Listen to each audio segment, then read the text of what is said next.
வாத்தியார் சொல்லித்தராரு, சப்ஜெக்ட் நல்லா இருக்குது, கற்றுக்குறோம். அப்புறம் மெதுவாக நமக்கு அந்த சப்ஜெக்டே நம்மளா மாறுறோம். அப்போ தான் ஒரு ஐன்ஸ்டைனோ ஒரு நியூட்டனோ இல்லை ஒரு மேத்தமேட்டிக்ஸில் ராமானுஜமோ உருவாகிறாங்க. அதுவே அவங்களா மாறிடுறாங்க. அதுக்கப்புறம் அந்த கொடுத்த டீச்சர் மாதிரியே ஆயிட்டா. அவர் கொடுத்த சப்ஜெக்டே இவ்வளோ நல்லா இருக்கு, அவரை மாதிரிட்டா எப்படி? அந்த முயற்சியில் நெக்ஸ்ட் இறங்க ஆரம்பிக்குது. ஒரு லெவல் வரும்பொழுது எனக்கும் அவருக்கும் வித்தியாசம் இல்லைன்றது எனக்கு தெரியாது. வித்தியாசம் இருக்கான்ற எண்ணம் வந்தாலே இல்லை. கண்டவர் சொன்னதில்லை, சொன்னவர் கண்டதில்லைன்னு சொல்லுவாங்க. அந்த ஸ்டேஜுக்கு வரணும் அப்படின்னு சொன்னால் எனக்கும் அவருக்கும் அங்கே அப்படி தட்டினார்னு எனக்கு தெரியணும்.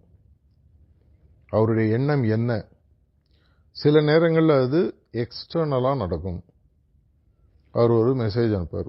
உதாரணத்துக்கு நான் பல இடங்களில் போகும்போது பேசுகிறேன். அவரே 2 நாள் முன்னாடி ஞாயிற்றுக்கிழமை அன்னைக்கு காத்தால லைவ் சத்சங்க அப்புறம் பேசும்போது சொன்ன 2 விஷயங்கள். இந்த ஷாஜஹான்பூர் விஷயம், அதுக்கப்புறம் இந்த 21 டிசம்பர் இன்டர்நேஷ்னல் மெடிடேஷன் டே சம்மந்தப்பட்ட விஷயம். இது 2 பற்றியும் அவர் பேசினார்.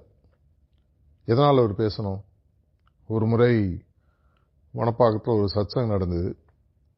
எப்பவும் சத்சங்கம் முடிஞ்சோன்னா என்ன போய் மீடியா டீமில் அவர் எதாவது பேச சொல்லுங்கள். நான் தான் அந்த போஸ்ட்மேன் உத்தியோகம் அங்கே.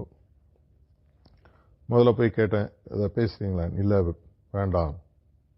சரின்னு வந்துட்டேன். திரும்பி மைக்க கொடு அப்படின்னு பேசினார். அப்புறம் பேசி முடிச்சோன்னா ரூமுக்கு போயினா முதல்ல வேண்டான்னு சொன்னீங்க, அப்புறம் பேசுனீங்களே அப்படின்னு கேட்டேன்.